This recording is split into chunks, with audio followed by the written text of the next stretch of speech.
The winter of 2009 was almost unprecedented. Snow fell before Christmas, but it didn't thaw like it usually does. They put out a warning of extreme weather, but that is what we... Temperatures fluctuated, then dropped. More snow fell in the new year, and in some places 18 inches dropped in just a few hours. These conditions persisted throughout January. Chaos reigned throughout the country. Airports closed, roads were blocked, motorways closed, trains stopped running, and the canal froze.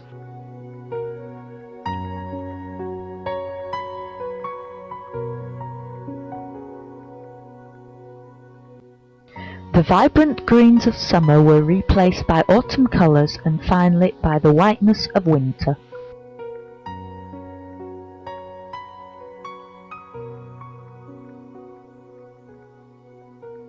At the height of the big freeze, the ice was up to 5 inches thick in places, and dogs and their owners were having a great time judging by the footprints.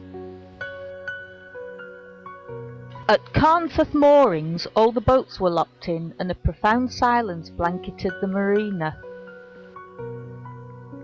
Temperatures dropped as low as -10 degrees centigrade. Everything was affected by the weather, even the tiniest blade of grass. Icicles hung from bridges, vegetation was locked in by the ice, and filming was difficult under the cold conditions. Some of the winter scenery was quite spectacular, but what of our friends who made the northern reaches their home? How did this weather affect them? Shocked at the scenery in front of us, we set out to try and find our friends from the summer. So once again we begin our journey at Stainton, the start of the now ice-filled section of this lovely canal.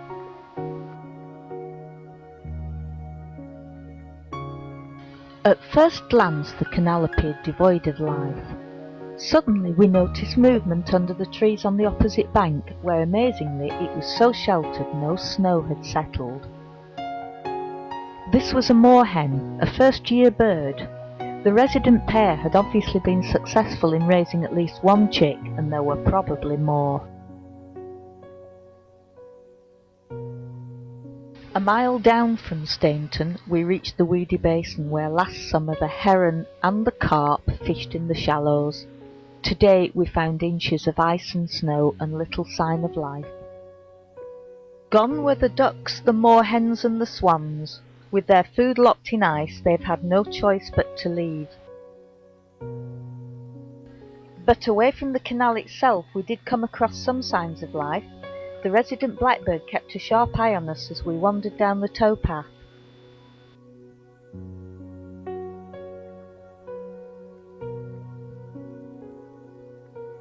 It was hard to imagine I'd cook breakfast here in brilliant sunshine at 6 in the morning back in summer. Now I doubted I would ever feel warm again. With no sign of life at the weedy basin, we pushed on into Widow Swanky's territory. Sadly, this area was deserted too. We could only hope they'd all made it safely to their wintering grounds. There was also no sign of the Water Witch, the boat used by the Lancaster Canal Trust in summer. Disappointed, we continued along the snow-covered towpath till we reached Crooklands, where the canal is dissected by the M6 and goes under a culvert. Here we had a great surprise. Ah, here's the Water Witch in dry dock for winter.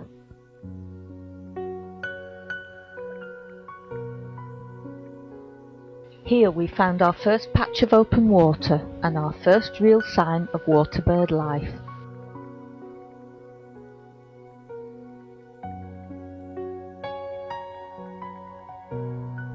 The current of water being forced under the culvert had prevented the area freezing over, and although the patch of open water was very small, it was used by a pair of swans and a trio of mallards.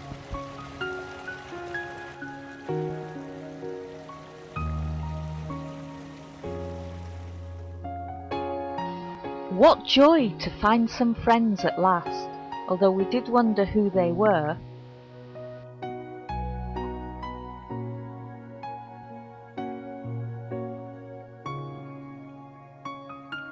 Watching more closely, we realised these birds were struggling somewhat.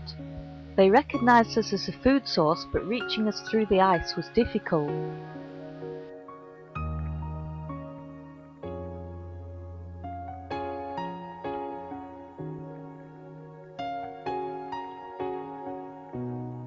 Against our principles of feeding bread to birds, we threw them some of our sandwiches.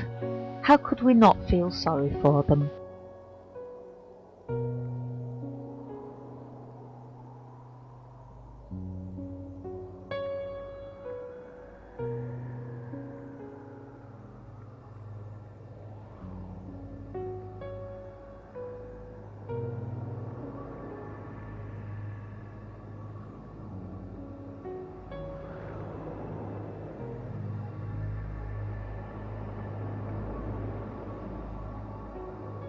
Looking back up the canal, you can see just how small an area these birds have to scrape a living from. We speculated as to who these birds were. They were right in the heart of Widow Swanky's territory. Could it be Widow Swanky herself and she had attracted a new mate? But that didn't explain the absence of her offspring. Having devoted the summer to single-handedly raising those babies, it was unlikely she would have deserted them now. We thought they may have been the pair from the other side of the culvert whose cygnets were kidnapped last summer, but as we moved on we found that pair were still in residence. This only left us with the Stainton pair, a young couple who have not yet had a family. If Widow Swanky had moved on with her offspring to better wintering grounds, which makes sense, then there was nothing to stop this pair moving down from Stainton to Crooklands to weather out the winter.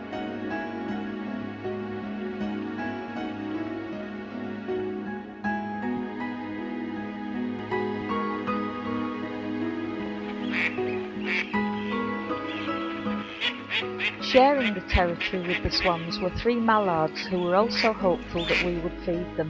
This is something we were simply not used to on the northern reaches, and it was hard to watch them behave like this.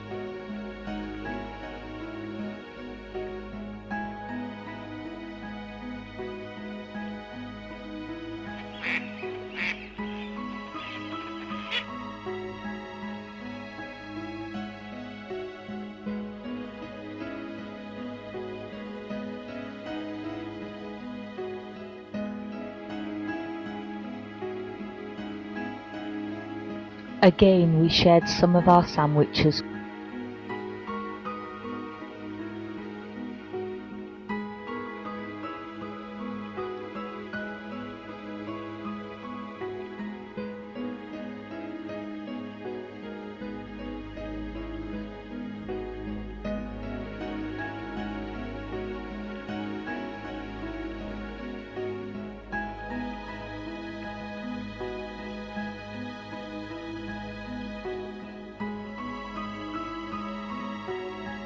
Their hunger appeared to be so desperate that despite her begging, the drake would not share food with his mate.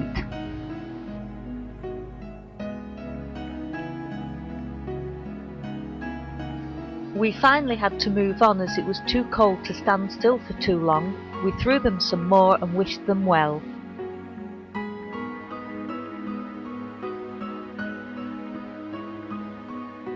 We crossed the culvert and rejoined the canal at the other side. To our surprise, it was very sheltered and ice-free, and the resident swan pair were able to make a decent living.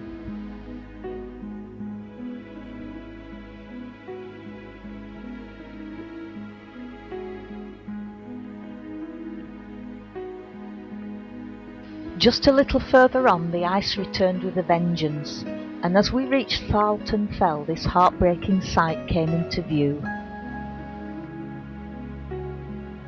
6 months ago, Farleton Fell had housed an extraordinary family of 2 adult swans and 11 cygnets, 7 of which were their own and 4 signapped from the Crooklands pair. All that now remained of this large family was 1 full-grown cygnet who was finding life tough going. According to locals, the family had long since left, and it was a mystery why this youngster had not gone with them. Nature is tough when ensuring only the fittest survive, but we did feel sorry for this one. He was probably not strong enough to follow his family. He appeared lost and hungry, but the ice was too much of a barrier to allow him to feed.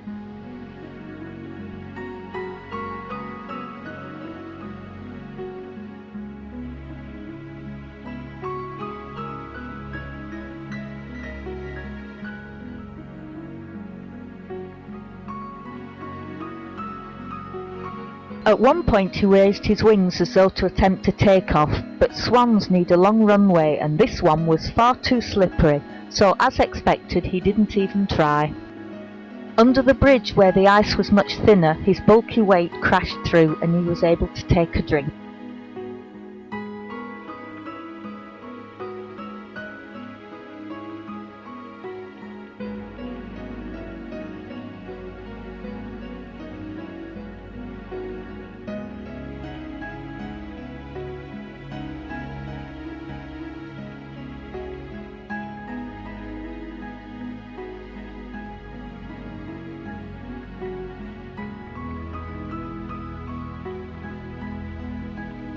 He dipped his head below the surface and searched the bottom for food, but his quest was in vain.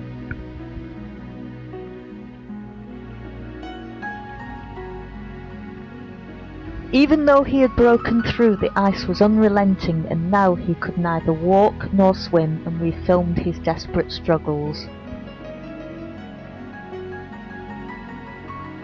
We could offer him nothing more than supportive encouragement, but I doubted he would make it through the winter. It was so very sad.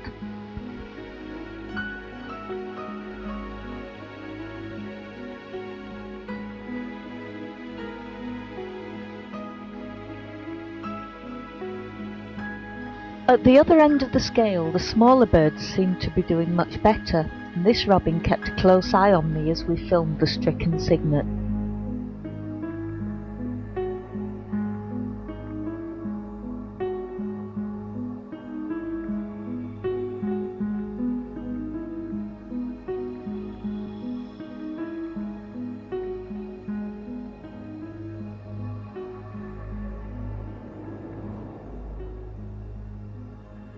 Between Falton Fell and Millness we spotted a moorhen eking out a living on the grassy bank.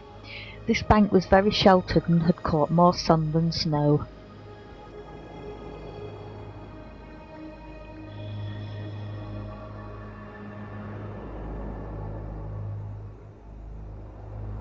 Fluffed up against the cold, a missel thrush guards his bush of red berries. His key to survival is to prevent others coming and stealing them from him.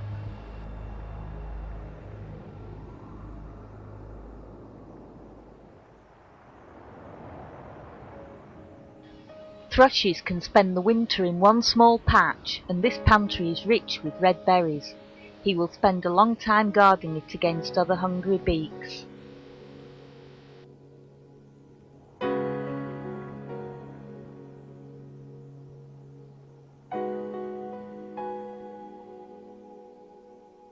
The weather hasn't deterred the rabbits, and they are out in force. This one looks pretty healthy despite the cold.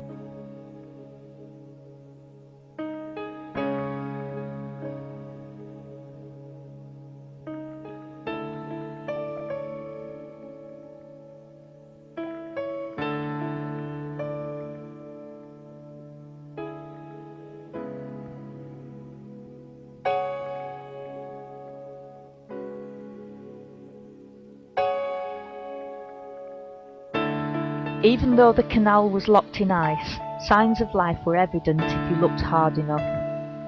One mole must have had a shot when he tunnelled through at this point, and a great tit sang his territory song as we strolled along.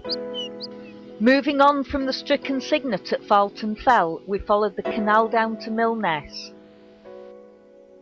But even Millness was devoid of life, just frozen grass, frozen weeds, and frozen water. We eventually reached the end of the second section of the Northern Reaches where the M6 cuts through again.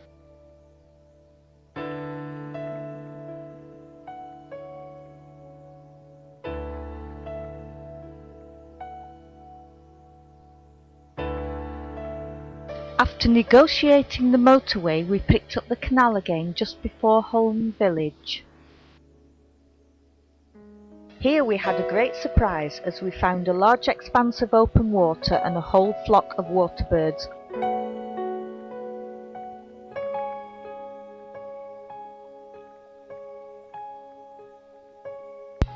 We had stumbled on their wintering grounds, and with them a flock of tufted ducks who mingled with the mallards and tried to avoid being filmed.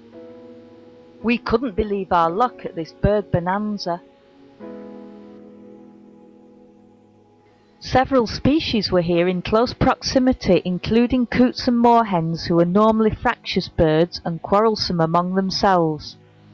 Necessity has forced them to curb those tendencies in order to survive the harsh weather.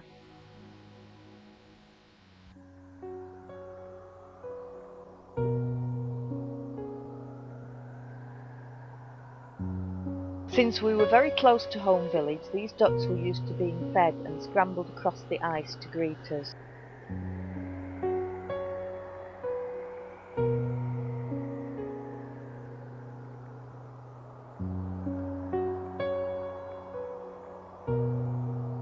The tufted ducks stayed in the background and wouldn't approach us, but among the melee we spotted a goosander.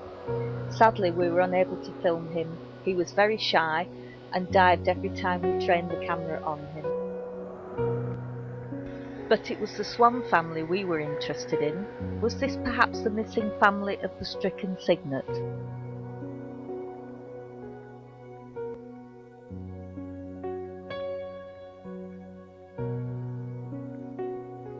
A quick glance revealed that these youngsters were at a later stage of development and therefore older than the last cygnet we saw. A passing local walking her dog confirmed this family had been here all through the summer, and I did remember seeing her on the nest back in spring. They all looked very healthy and were obviously doing well.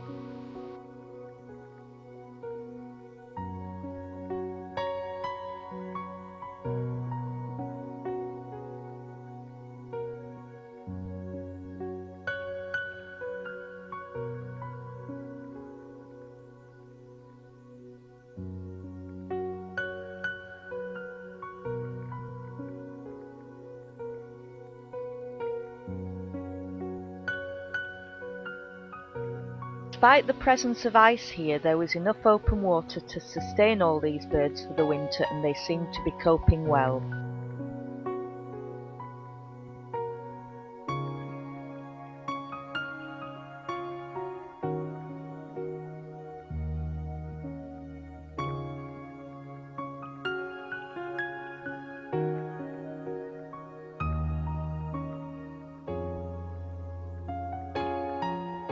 Leaving this oasis behind, we moved on, and soon the canal was in the grip of winter again.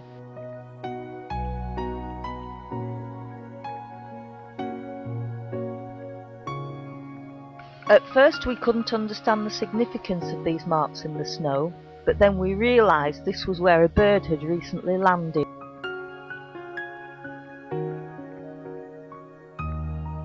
The canal surface was covered in snow and the footprints were very clear. Judging by the size of them, this could only be a swan.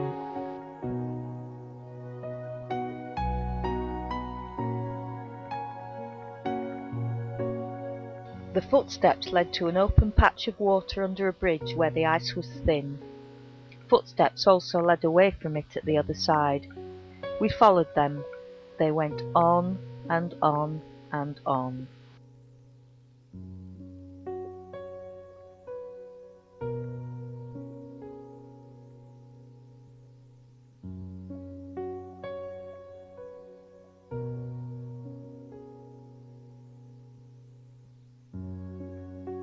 We continued to follow the trail. On and on we went, and the line of prints never wavered. Who was the owner, and where was he going?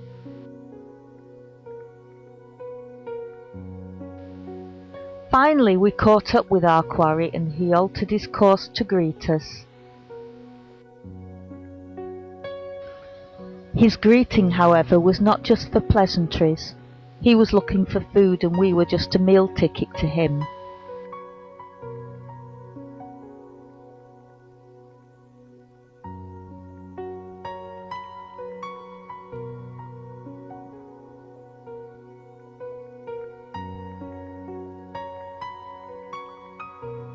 Look at the size of those footprints. He wandered over to a patch of the canal that was not snow-covered. He could see food below the surface, but it was hard and unyielding. We sacrificed more of our sandwiches here, but we knew this bird was in good condition and his begging technique will help see him through the winter. Heading down towards Burton in Kendal, we came across an idyllic winter scene. A pair of swans with their cygnet were spending their winter days around a bridge which had sheltered the canal from the worst of the weather.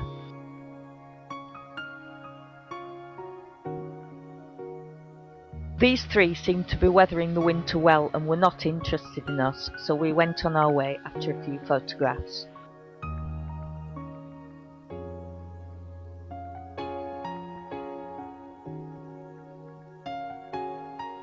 We watched this female kestrel for a while before something caught her attention and she suddenly took off, causing the resident blackbird to sound his alarm.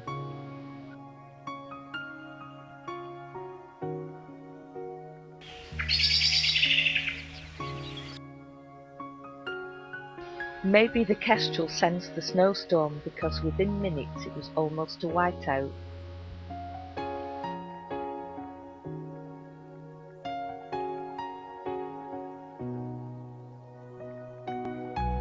No comfy fireside chair for those who choose to stay here. Life must go on as normal, and taking advantage of the thin ice under the bridge, a moorhen dives to search for food.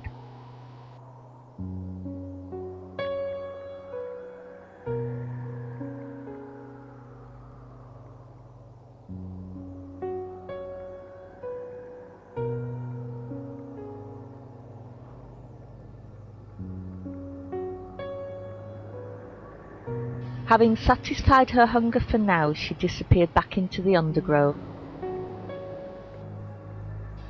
She is well aware that predators are hungry too, and now the canal is frozen, it does not offer her the sanctuary that it used to.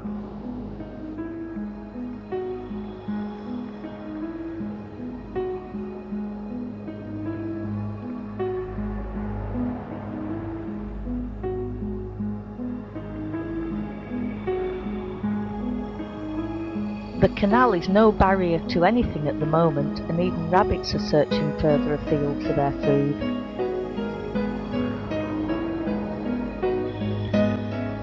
We continued on, enjoying the scenery. Winter can be so beautiful at times.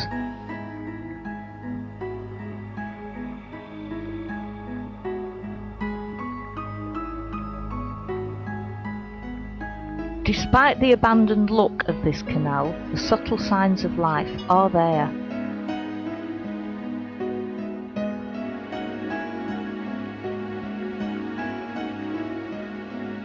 Footprints in the snow and grass still green despite heavy frost are all good indicators. The soil on this molehill was still relatively warm, indicating we'd missed each other by minutes.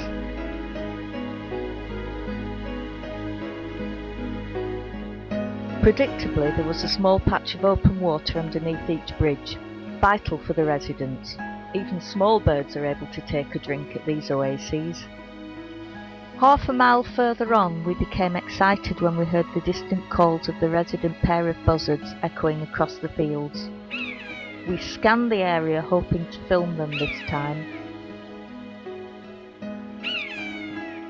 What eventually caught our interest was a family of carrion crows in a field, and they were obviously interested in something that suspiciously looked like a dead rabbit.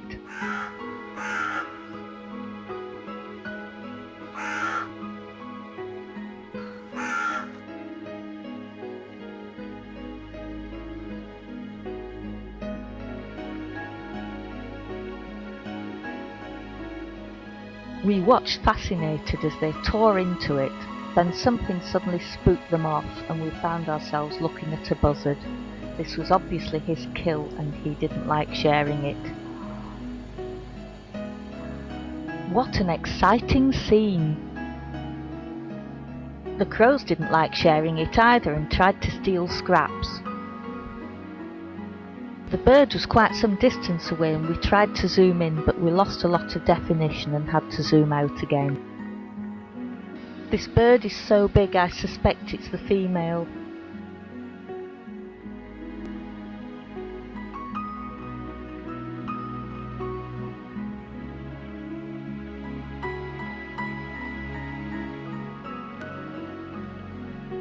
At one point a crow moved in behind and I suspect pulled the buzzard's tail. They are cheeky enough to do so.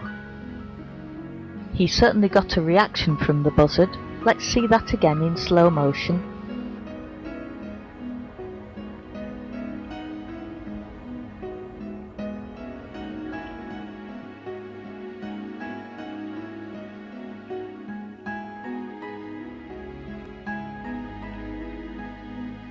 All the while, this pair's first year's youngsters were watching closely, no doubt learning valuable lessons on how to make an absolute nuisance of yourself.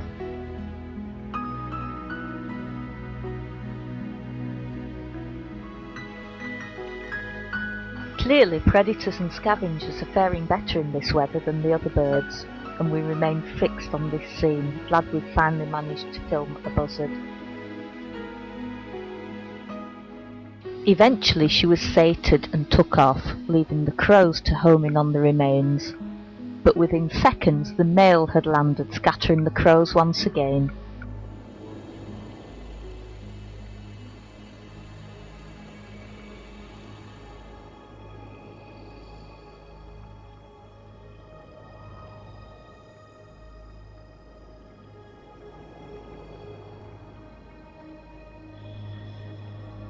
Frustrated, the crow tries the tail-pulling trick again, and he definitely gives those feathers a violent tug.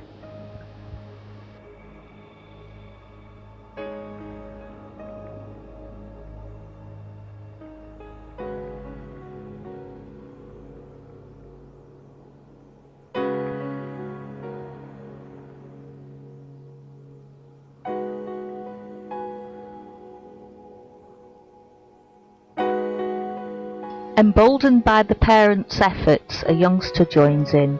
Maybe the key to success is in numbers?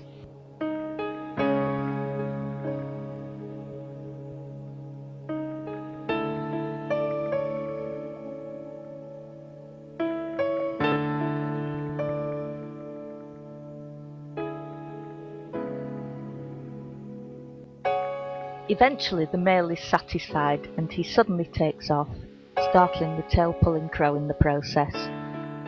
Their patience rewarded, the crows home in and grab what they can as fast as they can.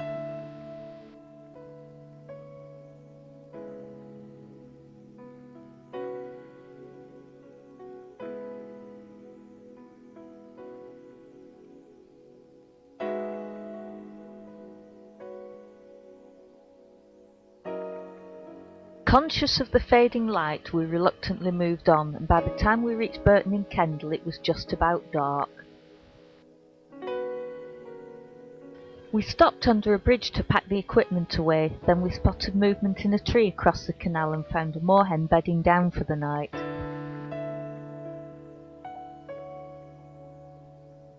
Roosting high up is probably the only safe option right now, and we watched fascinated as she tried to make herself comfortable.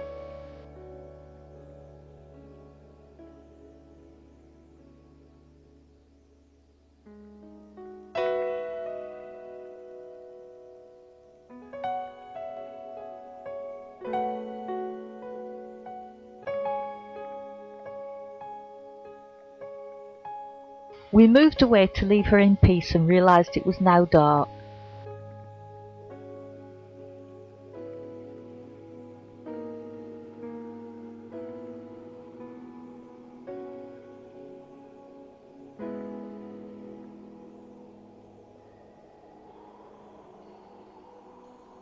What was this?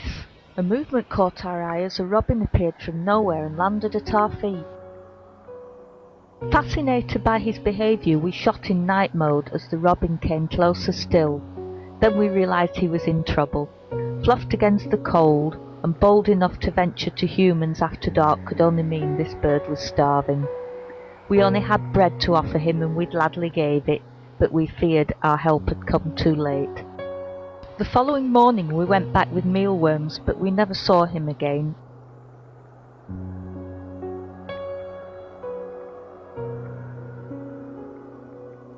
Our winter's journey on the Lankey was coming to a close, but we had seen some incredible sights.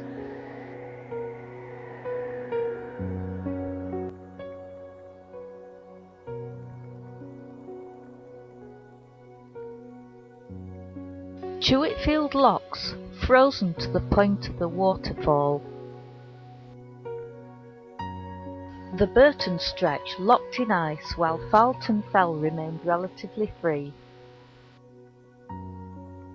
This lovely canal is incredibly beautiful, even in winter.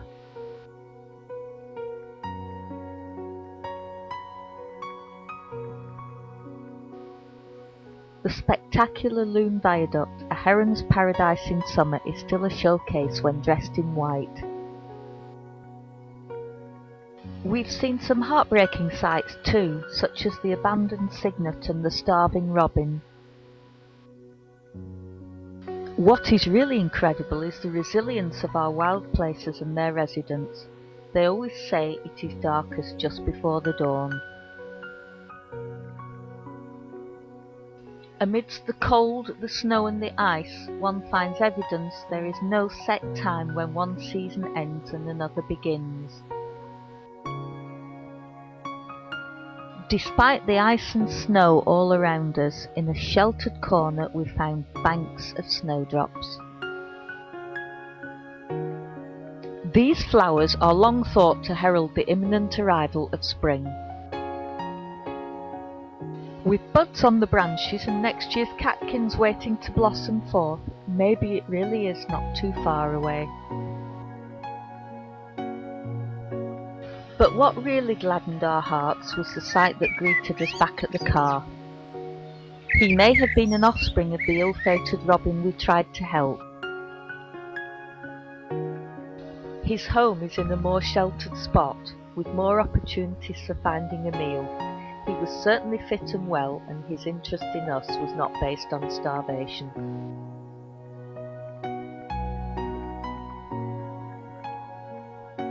But wherever he is in the natural chain of events, he helped us to understand that despite everything, life does go on, even on the Lankey.